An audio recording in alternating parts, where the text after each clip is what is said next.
Hey Fitheads, today we talk with Ari Tulla. He is the CEO and co-founder at Ello. They are turning food from the cause of disease to medicine. And it is personalized. They're making the perfect protein for you and telling you exactly how much to have and then telling you when to have it. It seems fascinating. It's next level optimization. The perfect protein for people, period. We'll send that to him and send him an invoice for the marketing. Yeah. With the slogan later. No, it was really fun. I mean, you and I talk about personalization a lot, This workout works great for me. This diet works great for me, but not for you. Or this, you know what I mean? This type of sleep and my HRV is this, yours is that, it should be this, blah, blah, blah. But this is taking personalization to like, hey, let's see. All right, let's see some blood. Yeah. Right. Let's see your blood. Then we'll really tell you what you need. Oh, guess what? It was just like me when I got my blood drawn. I was low in vitamin D. And I was like, I live in Southern California. I go outside. I have a dog. I walk my dog 3 times a day, probably two to 3 times a day. I go on jogs. How in the world am I, you know what I mean? But I think that was one of the best things that Ari said today, actually, was that like anything you measure, you can improve. So the first step in a lot of these things is measuring it. Right. And that was, I know never my wildest dreams until I measured it would I have thought I'm low and deficient in vitamin D. And it sounds like that's one of the cornerstones of Ello. Now they're talking about you're deficient in protein.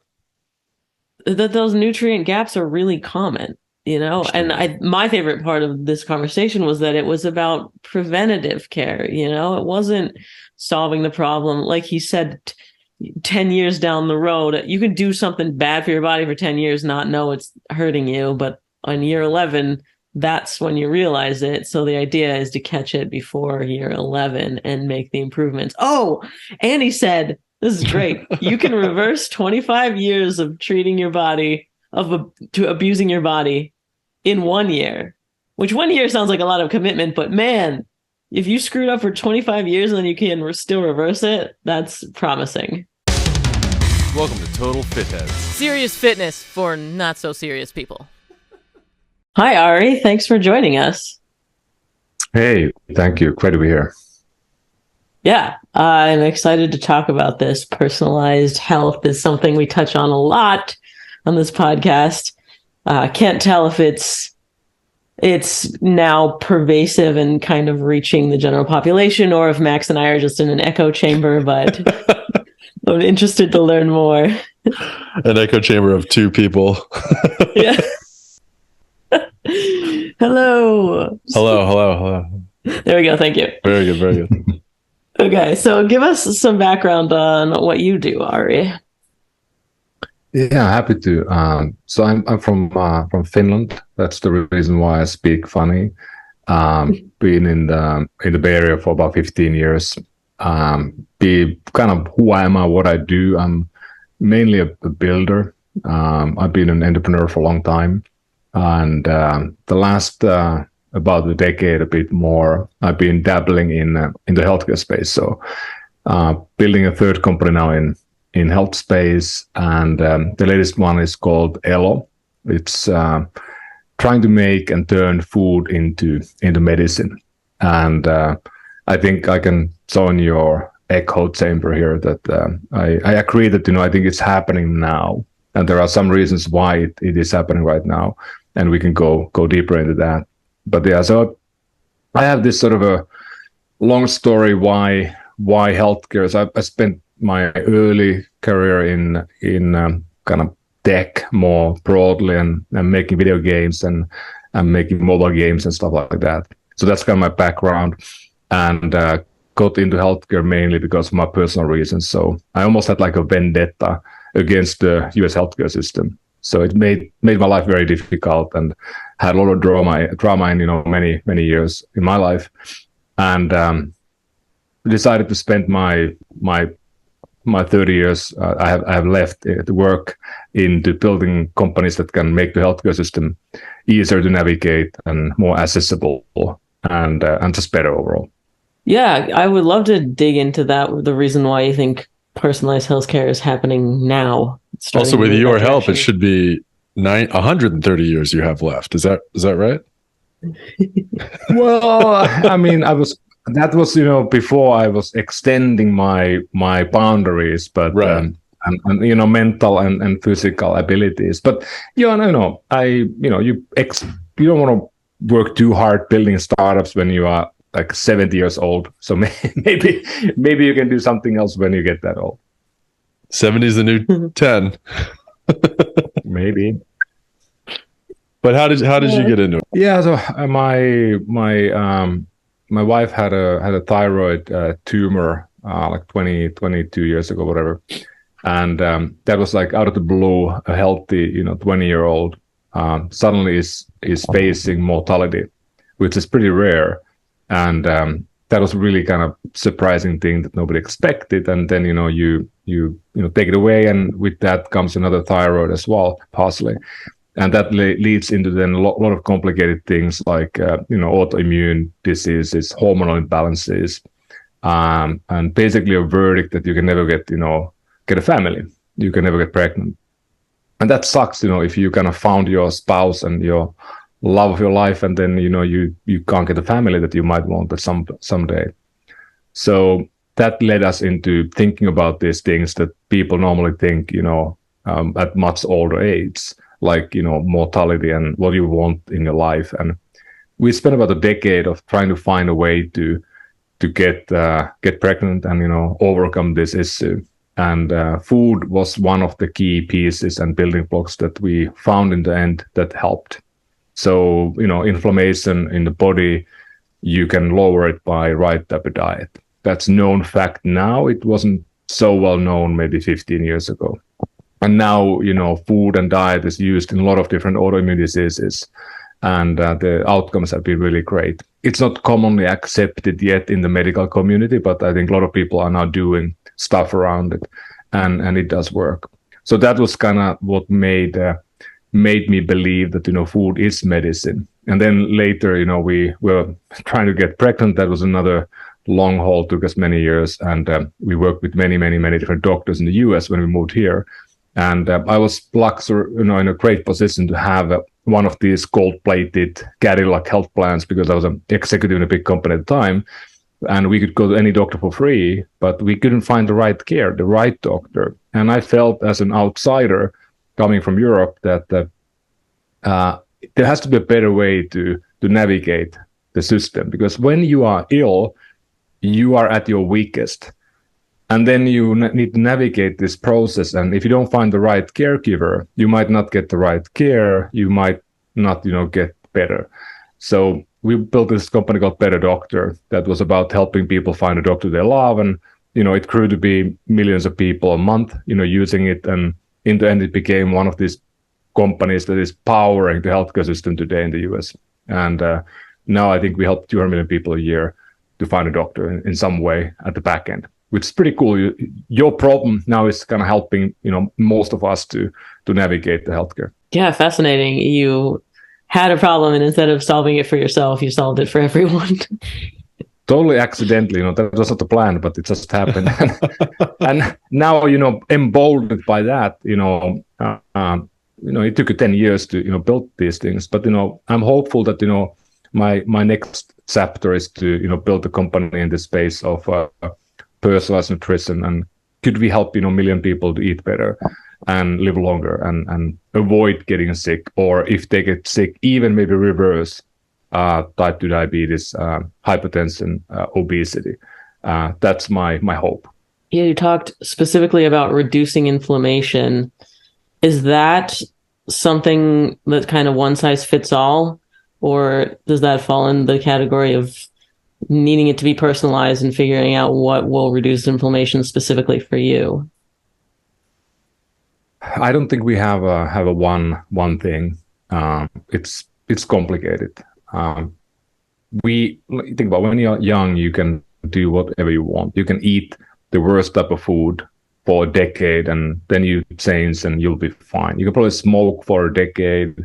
With some luck, you'll be totally fine, and you can live 90.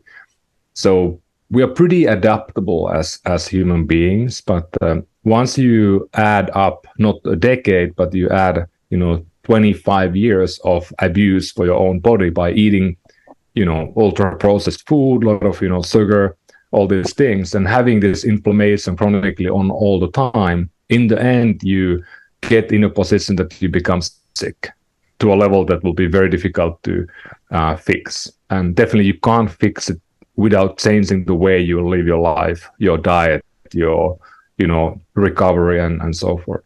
So it's just an interesting thing that it takes so long that we don't really know what is the moment when it's too late. And it doesn't take long to heal. If you have the right help, you can heal yourself in a year. 25 years of abuse can be healed. I'm not talking about any type of abuse, but I'm talking about nutrition abuse. and neglecting your body can be healed in a year. And that's pretty cool. And I think that's now being done by many, many different doctors and companies. And I think there's a huge hope, and there will be a shift in the way we think about healthcare and health as a whole. And that will, I think, lead us to then later think about, expanding first healthy years to maybe 90 or 100. And then in the future also, I think we can expand, beyond 100, and maybe we can live 200 years old. I mean, it's not evident yet how, but I think we can get there. Yeah, I think inherently there is a part of the problem, right? You can go 10 years and not realize you're really damaging yourself. And then year 11, and now you recognize that something's a problem. So a lot of it has to be about recognizing before there are symptoms, or realizing the negative effects that are compounding that are so subtle. So, are you headed in that direction, sort of educating or showing what's going on behind the surface before you get to that point? I think you make a great point. I'm a firm believer that anything you can measure, you can improve.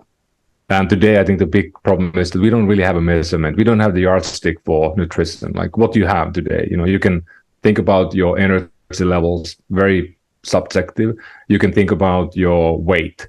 I mean, the scale, it sucks as a measurement for anything. It's so much, in the back view mirror or rearview mirror. So I don't think we have the measurements. And, I'm trying, like, you have an Oura Ring, Apple Watch, the Whoop. I have a, glucose monitor. I'm trying to kind of plug myself in to learn. And I've been doing this for over a decade. And I've been investing in this space for a decade for my fund. And I'm really obsessed in a way to learn more. And none of these things really work yet. They are giving you some input, and they're giving you guidance. And, millions of people are buying these things. But we are like in this 1.0 world of development. But think about what the 2.0, 3.0 will be. There will be ability without, like the glucose monitor. Have you tried that? I'm wearing one right now. Yeah. Yeah. Levels one or levels? Yes. Yeah. So anyway, when you are shooting it, it's like, bam! It sucks. It's scary. You don't want to do it every day of your life. And the needle is this big. It's scary, people. Be wary when you buy one. But anyway, it's not for the normal people. It's not for everybody. So when can we do that without pricking the skin? When can we do it in this form function? And when we can, it will change everything, because that's the first type of measurement that when you shovel, the pizza in your face, you're gonna see the red line going up, and you're gonna be like, "Oh my God, I don't want to eat the pizza again," and you will not eat it too many times because you start to recognize how bad you feel after it. So once we have these abilities to measure the nutrition and the impact in your body in real time, we will have a renaissance on changing the diet. Before we don't, we have to do stuff like what we do at Elo. We do blood testing to kind of understand a bit more about you, maybe scare you a bit. We also have a coach that it will help you day by day. We will deliver you nutrition on your doorstep, so you don't need to go and buy it. So we are trying to kind of overcome that by making it so much easier that you're gonna use the service that we do. But in a 5-year time, I think we're gonna have a world where we can actually measure And then it will be much easier to gamify the system in a way that you understand that you are doing harm for your body. As you look at these things, is there, and I mean, obviously everything's new, but is there a measurement that you think you look at more closely than the others? Or is this a conglomerate of everything? Is it resting heart rate? Is it your glucose monitor? Is it your, what are you looking at for you or for your clientele? Well, for Elo, it's more today about the kind of tagline we have is that we are finding and filling nutrient gaps. So we kind of have to focus on the blood and the type of food you eat and your behavior. Me personally, I'm maybe beyond that. I've been doing this for a long time, and I've been trying to stay healthy. So for me, I think HRV is a really interesting measurement that I've been tracking for a long time. And I believe that it's a really good proxy for telling me what to do when. I don't look at it every day, but every time I do tomorrow I'm going to do a 5-hour bike ride in the morning, I'm not going to go there if I'm having a poor HR. If my recovery score is not okay, I'm not going to go. I'm going to do a 2-hour one because I'm not competing anymore actively, so I don't really mind. But I'm going to. And that helps me a lot. I don't get sick because, it normally happens that, you are a bit tired and you go to long training or you stress yourself too much and then you get sick and then you can't train for a week. That happened to me all the time before. And when I started to listen to my body and maybe take also the cues from the trackers, I was able to kind of avoid overtraining. And I mean, this is funny because, women are so much better at listening to their body and understanding how they feel. Men, we don't know if we are hungry or thirsty. We have no idea. We are just like reptiles. So we need help from these trackers. And it's a fact. I mean, we just don't know. And I've been trying to become mindful for 20 years. My wife is like, she's amazing. I mean, after all this health scares she has had, she can feel that, there's something in my left kidney. And I'm like, I don't know if I need to have a beer or two. So for me, it's difficult for me. Wow. I mean, I think we just proved I'm a dude because I am strapped up in as many sensors as you, trying to get outside information to tell me how I feel. But isn't it working? Like, I don't know. I mean, I've been telling this to people. I might be lying to myself, but I think after having glucose monitor now for 2 years every day and looking at it quite a bit, I have this feeling when I eat something really bad, I have this inner ear sound, like a hissing sound I can now recognize when my glucose is going up. And I think I can now feel it every time it goes up. And I developed that because I was linking the data into my feeling. Yeah.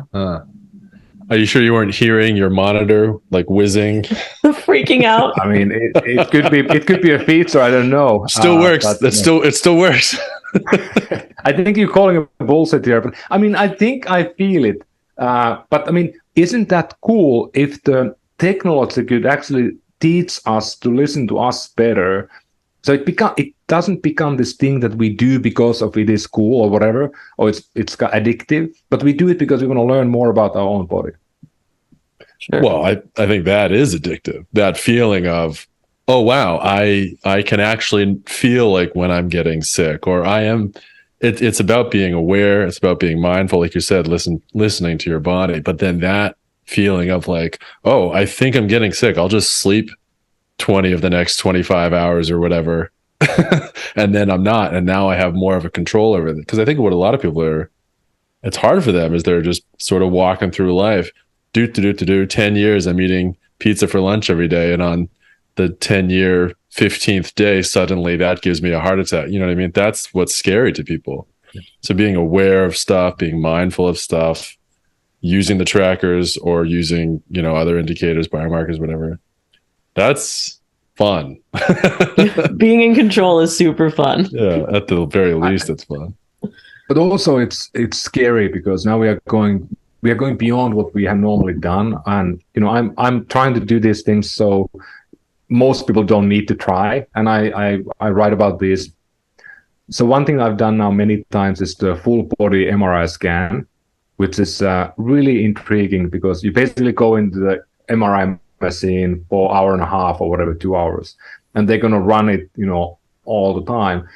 Pretty claustrophobic and annoying noises and sounds. But the scary factor is that they're going to look at every bone, every joint, every organ, and the whole body. If you have a tumor, if you have a tumor in your skin, they're not going to see it, but any other type of tumor, they're going to probably see it. And first time is scary because knowing the facts that, 20-30% of people will have something, and you're going to walk away, you have a pretty, like 1 in 8 chance that you're going to learn something that you might not want to know. And then you have to make a decision, what are you going to do if you have a, stage 1 cancer? Most of us have cancer all the time. Normally the body is able to kind of get rid of it. So what are you going to do? And I had that dialogue with myself and with my wife first time when I did 5 years ago. Now I've done it every year since, maybe 6-7 times. And I haven't had anything really, except just some like odd things like with, joints and stuff that I know. But that was really, I think, epiphany for me that, and then I wrote about it, and, a lot of people have read, my posts. And the point is that people come to me and say, I would never want to know. And I think we have two types of people who want to know and then people who don't want to know. And I think both are fine. Yeah, interesting. I think they don't want to know until they do. I think they don't want to know the first time. I bet the first time you were real scared, but the 6th time you're like, well, here it is. Here's my annual whatever. You want to know if you can take some control, right? Or if it's out of your hands, but you are aware of it. That's super scary. And you're doing this every year. That's fascinating.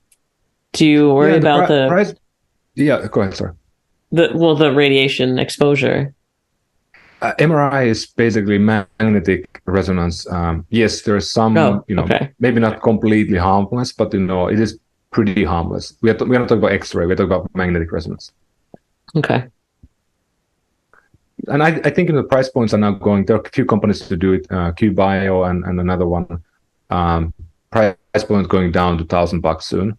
So it's not that inhibitively expensive. And I think some employers are now looking to cover it, because why don't we treat people earlier? Cancer is expensive when you find it late. I don't want to really put you on the spot here, but why don't you just break down the U.S. healthcare system?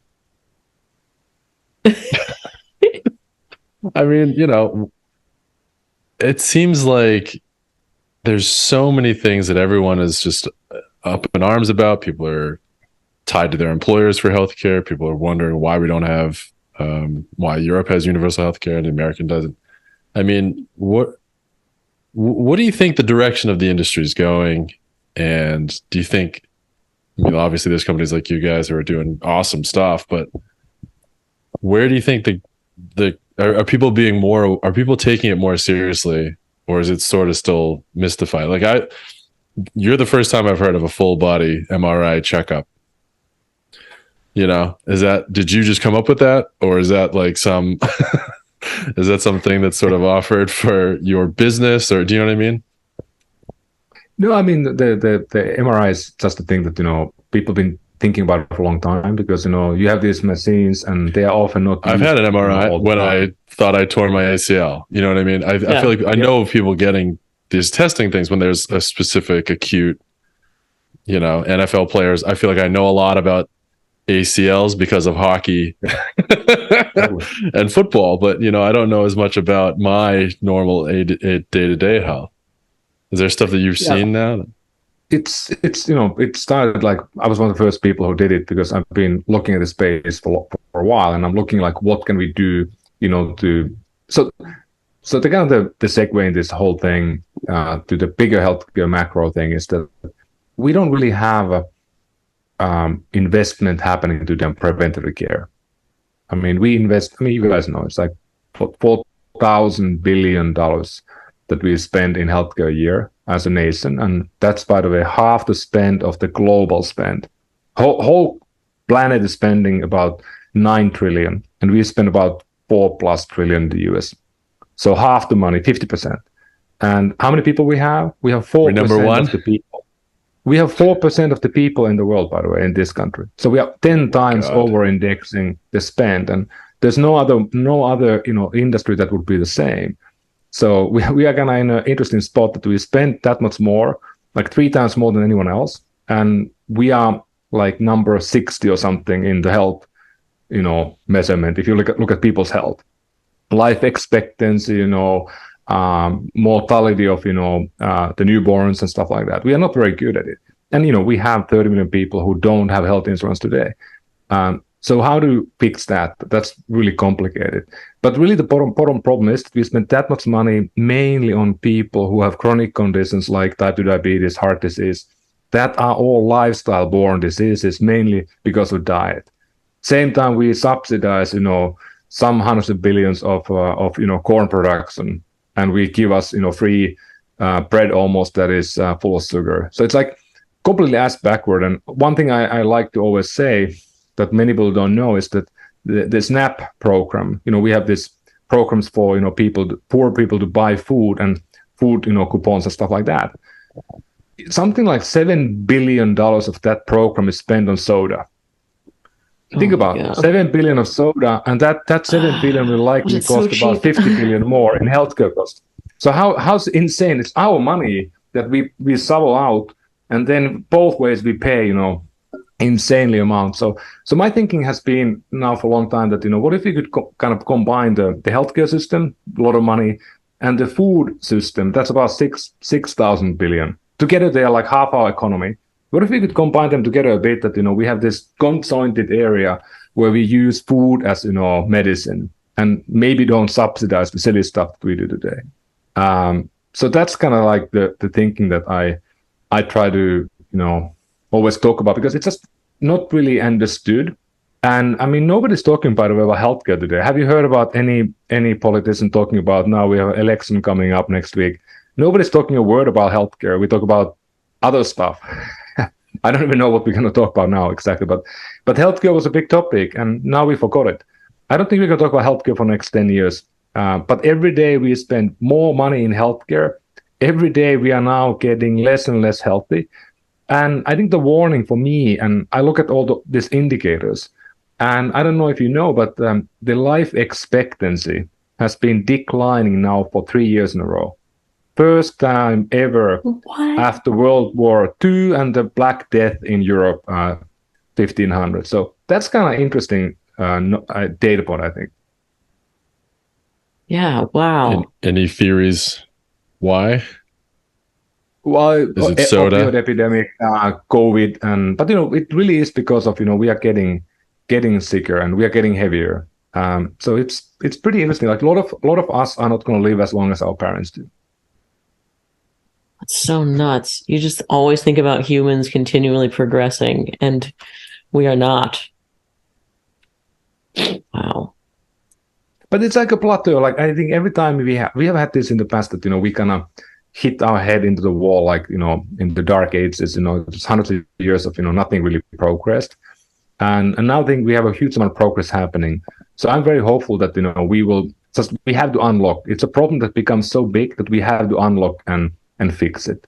And I don't think it's unfixable. We're just doing all the wrong things now, and it's just really interesting when you think about the advertising, for example. Like I come from the Europe where we didn't have any. There was no alcohol advertising in kids TV, for example, or like candy in the kids TV. That was banned, and it's banned in EU. Would it be a good idea maybe to do some of those things that we don't kind of addict the child, since they are 4 years old, to go for the candy and all this stuff. Yeah, but Halloween. we get 4 pounds of candy with 2 kids, on Halloween. I was like, yes, great work, kids. Well, I bought 4 pounds of Halloween candy, assuming I would get a lot of trick-or-treaters, and I had 1. And I was like, here you go, take some more. And he was like, no, I'm good. I was like, well, I guess I'm just eating this whole bucket over the next couple of weeks or whatever. But I mean, I feel like you have a lot of data points, a lot of people. What do you think are the worst? What are some of the worst habits that you see? That's a good question. I think it's just that many people, they tend to eat all the time. That's, I think, a common habit we all kind of have a bit, that you have a backpack with you, and you have to stuff it with the protein bars and snack bars and whatever you have, because you might, run out of food and be starving when you go out for 4 hours. And we all do We're that. not bears. We're not hibernating. Yeah, I mean, but I think we don't need to eat all the time, and I think that's the fear we have gotten. And I love this stuff, like, a lot of people are talking now about health, and like maybe this adversary is a good thing, that we don't always eat, maybe fast a bit, and we do the hot and the cold, and that would be a really great, I think, thing. People maybe not eat that often, because if you eat all the time, you are basically activating your body systems all the time. You're always stressed in a way, and if you get protein every hour, you're just going to develop more bad stuff in your body. Yeah, and that was a lot of what was taught was healthy. For me as a woman, that grazing would keep you nice and slim, and I'm sure Max as a dude, that protein every hour resonates. Right? Protein. Put It that was muscle on. always more protein. That was it. That was the end of the lesson. Yeah. All right, I guess. Yep. Yeah, I do appreciate a good fast, Max. I don't love fasting. I think unfortunately I'm by nature pretty skeptical. So when people started telling me, "Oh, well, you got to do this, you got to do that," fasting was one of those buzzword fad ones, or so I thought. That first of all, I looked at the people telling me to do it, and then I looked at where is this coming from, and is this the new cool thing? Do you have any idea what you're talking about? Have you tried it? Because I did. I would diet pretty restrictively for a while just because of my sports or whatever, and I hated it, and I thought it was so stupid. And so I understand, I think, a little bit that I overreacted, and I'm sure fasting is good for you, but again, it was my distrust of the next fad thing, and I think it was just from years and years of, we're going only carbs, now we're going zero carbs, now it's all just protein, now it's it has to be green, or you know what I mean? Oh, no, it's a leafy green. Oh, you can't have no tomatoes. Like, what are we doing here? You know what I mean? It was just so many things. But I don't know. I think the diet word is just the wrong word, and I personally really don't like the fact, because what is the diet? If you think about it, it's a artificial limitation of a certain pattern of behavior that we can comprehend with our reptile brain again. Like, eliminate all the things that eliminate all these things and only have these, so you can kind of keep track of it and you can make it comprehensible. Because we eat out, we eat all the places, and it's you know this, like, you go to a restaurant now after COVID, and people they maybe got healthier, they found their own diet or whatever. You have 8 people in a room or in the table. It takes about 4 hours to order, because everybody has like a list of things. Let me get my book here. Can I eat kale? No, I mean, I can't do kale, but I can do Brussels sprouts, but you can't use that oil. So the chef must be like killing themselves, because they're like, I can't make this food. Like, come on, people. So I think we are just too much obsessed by this, and none of the diets work because they're too difficult to stay in. Like, we all know that keto, if you have too much weight, you want to lose weight, you go keto, you're going to lose the weight, but you might get some heart issues. But you can't stay in keto for 20 years. I mean, it might not be a good idea. And then what you do once you leave the keto, like, are you going to go back to normal? Like, it's just really tough. And I think we need to find a better way to do it. And one thing that I learned now in the last maybe 2 years, when I've been talking to a lot of scientists and experts, I started to believe in this idea. Again, it sounds like a fad to me and a silly thing, but I think it's true that you have this ancestral diet that I come from Finland, where it's like there's no 6-degree separation. It's like everybody's a cousin, because we were stranded for like 10,000 years in a small piece of land with snow and ice, and we probably ate each other. We were cannibals, probably, I don't know, maybe. Pretty rough place. And we have very narrow gene pool. So we ate what we could. We ate game, fish, berries, and stuff like that, like hunter-gatherers type of stuff. And I can eat milk, and I don't spike glucose at all. I can eat, even like some bread, I don't spike. I eat ice cream even. Then I get some rice, and I'm going to be hissing my ears all day long. Yeah. So, nobody in my family in thousands of years have seen rice because they never saw rice. It was never there. Corn, there was never corn. Some fruit, they never had fruit. Like none of my ancestors have ever had that type of food. And then I have, friends who grew up in some jungle. They can eat all day long fruits and they're fine. And we have looked at the data like side by side. So there's something unique about this that, depending where you are from, what your ancestors ate, not your parents, but, like maybe 3 generations before you, that food might be good for you, for your metabolism. And is that something you're tracking and taking into account when someone's using Ello? We don't do DNA. That would be an easy way to understand it. We don't do it today, but that's something definitely we talk, because we have the coaches. So a lot of the things we don't do today might be cost inhibitive, or we haven't had time to build. We have a coach who will talk with you over the Zoom like we are now. And then the coach is always helping you. These are dietitians who have a pretty good understanding of nutrition, because it's just so hard to build really collect all the data. We collect today, blood biomarkers. So we do blood testing, 12 biomarkers, and we get understanding do you have high cholesterol or high H1C diabetes marker, or are you low on vitamins and minerals? So those are things we can fix and fill and help you. And then the dietitian can help you more on maybe you can change your behavior in the morning. Breakfast is a really key meal. And if every morning you eat these round cereals that are full of sugar, you're going to get sick, 100%. Cocoa Puffs. But that's one name they call them, yeah. And There goes our sponsor. There's a new one, like a keto version of them. They're different colors. Magic Spoon. Yeah, exactly. Yeah. Let's make them a sponsor. I can make an intro. It's great. Give them a call. There we go. So when you're testing people, how common are there nutrient gaps that people just had no idea about? Well, what have you been tested? If you think about your own life, like what are the blood tests that you have done in a normal life? Fatty. What am I thinking of? LDLs. Yeah. Lipids, whatever. I think that's my last one. I can't remember. Then cholesterol, some metabolic stuff. See, we're not the right person to ask, because this is an echo chamber of too much biohacking. So we've done some serious testing. I've done vitamins and mineral stuff too. I come from a place where I felt great, looked awesome.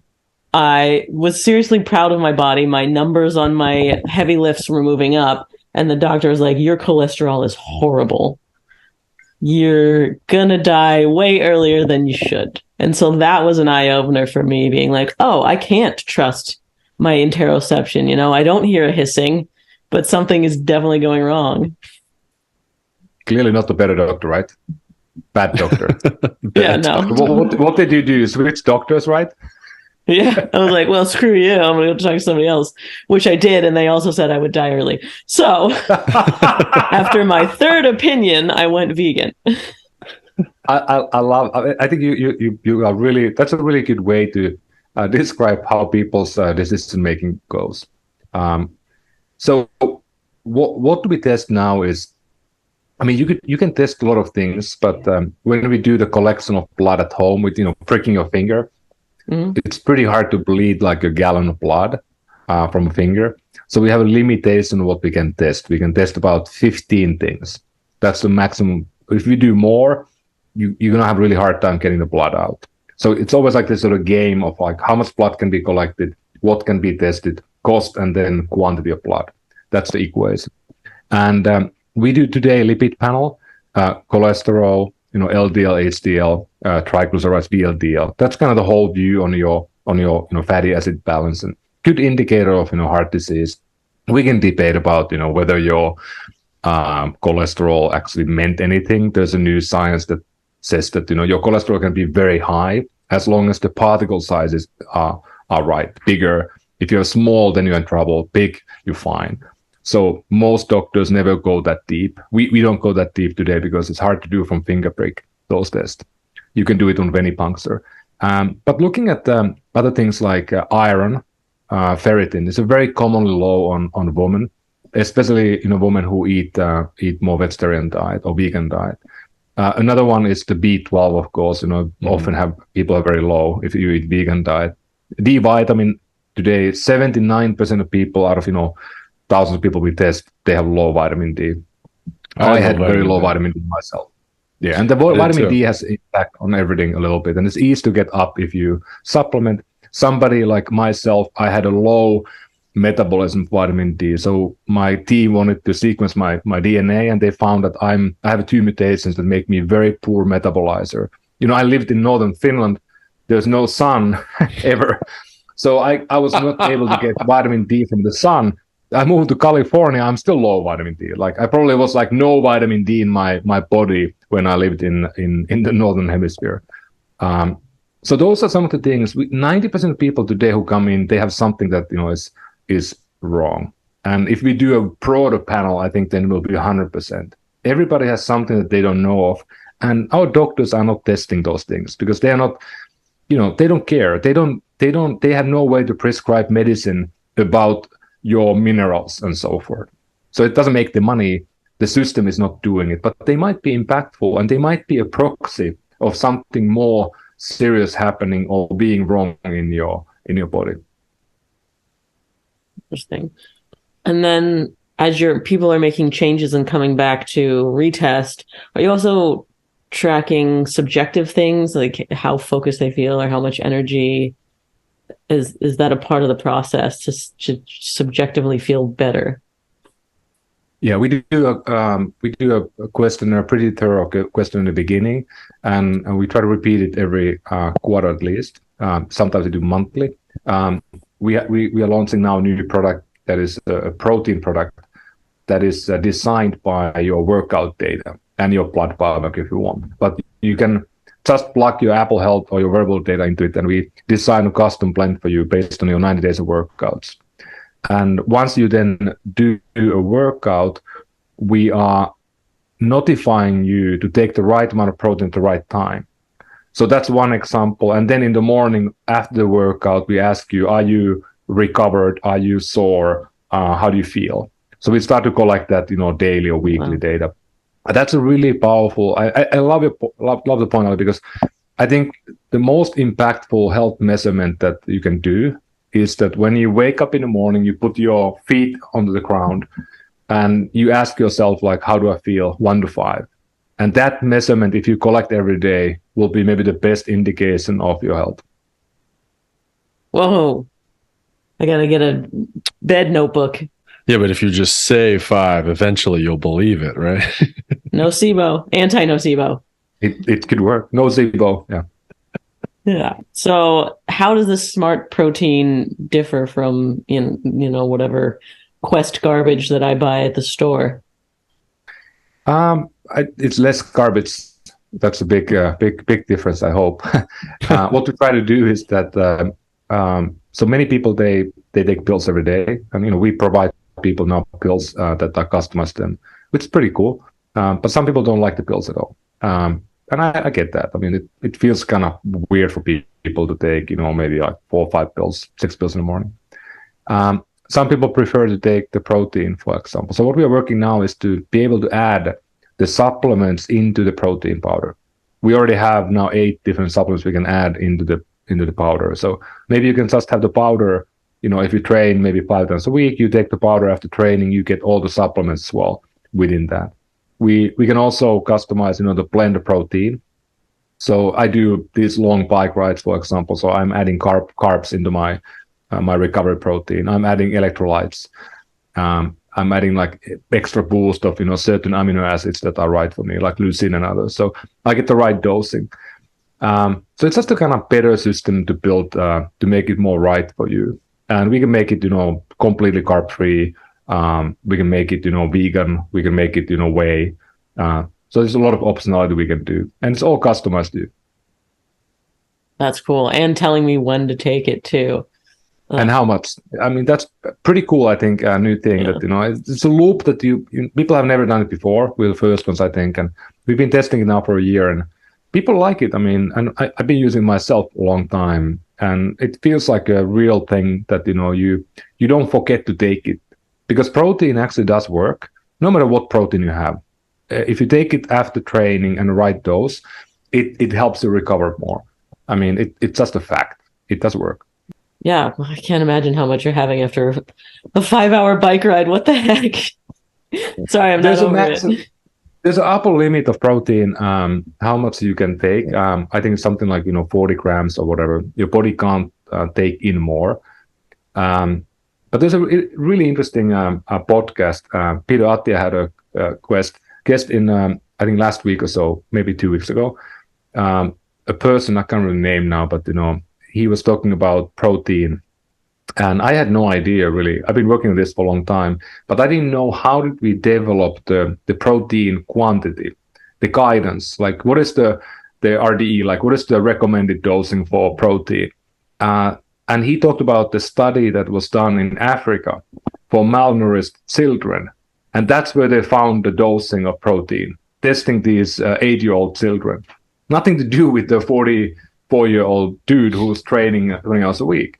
So, and it wasn't really talked about, and we don't really talk about a lot, like how bioavailable the protein is.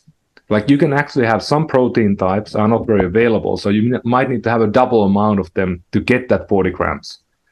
So some people might need to actually have like 200 grams of protein a day. And that's completely against the guidebook that every dietitian and doctor might read. So it was interesting feedback, I think. What happens to the rest of it? Does it flush through your body, or is it empty calories that you would add on? It just leaves you. Yeah. Huh. And protein is really interesting. I don't have I'm not the scientist in the team, but they try to educate me. I'm bullheaded, but one thing that was really interesting to me is that protein, if you eat protein, you basically, when you digest the protein, you burn more energy than the protein has. It's a really interesting product from that perspective, how it functions. How do you figure out how much protein you should take? We used so it's cool because if I track with this thing, for example, so I get my Apple Watch, tracking my heart rate, and I get a pretty good understanding how many active calories I spend. And then, of course, I get the load. I get my heart rate. I understand like training load.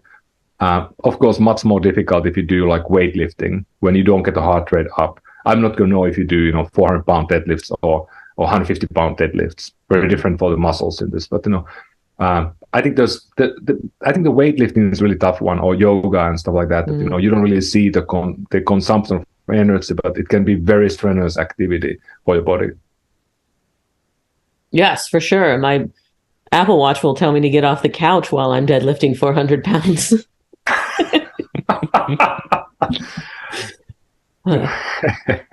Totally. So I feel like my OMAD diet is a poor choice then. I OMAD, you've probably heard of it, 1 meal a day. So I'm eating all of my protein all at once, and I guess I'm only getting 40 grams of it, which is now concerning me.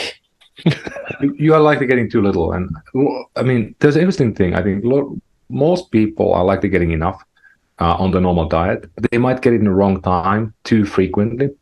But a lot of women are getting too little protein. I've been talking with my wife a lot, and she's having too little protein, I think, today. And because it's harder and harder to, build muscle when we get older. And you kind of have this window of time when you have to build your muscle. And after you get, 50, 55, it'll be really tough to, increase it. So you better be in the right shape at that age. And having enough protein is probably the easiest way to keep, the muscle. Making note. I'm adding a note on my calendar when I turn 55 that I can't get muscle anymore. And make a note that you sign up to the Ello protein coming in a few weeks, so we can help you getting the morning protein right. Okay, I still have time. I love it. Yes, that's great. How can the fitheads find Ello and get involved? We are available on the webs at elo.health, not .com but .health. The .com was stolen by somebody and probably too expensive to buy right now, as life is all sometimes. So we are available every state except New York. The protein will be available in New York in a moment. We have there's a really tough regulation in New York for blood testing that we haven't yet overcome. There's like basically ban on at-home blood testing today in New York, statewide. It's very tough to get in there. And we are not only on iPhone because we connect to the Apple Health, and we use the Apple Health as a connective tissue with all the different devices. You can't do that yet with Google Fit or Google Health, whatever it is. When they do that, we can open also Android. So we've been around for 2 years, and a lot of testing is going on, and I think the product is starting to be pretty good. Adding hundreds of people a week now, and I'm happy to help anyone. I mean, everybody will find me easily. Ari Tulla is Google my name. You can. I mean, I'm the only one with this name probably, so easy to find. I love it. Yeah, that's interesting about New York. Also, shout out to the website has a really pretty extensive blog for any of you guys that want to check it out. There's a lot of cool stuff on there. Just a shout out to the website. Thank you. I mean, I'm super thankful. We have a good team building the content, and I don't know, like 100,000 people a month come to our blog just to read about nutrition, and we try to make it understandable and easy. Love that. That's what the fitheads want. Okay, well, this has been awesome. Thank you so much for chatting with us. No, it's been great. Really good laughs. And thank you to the fitheads. If you can rate and review on Apple Podcasts, that helps us out a whole lot. And we'll see you next week.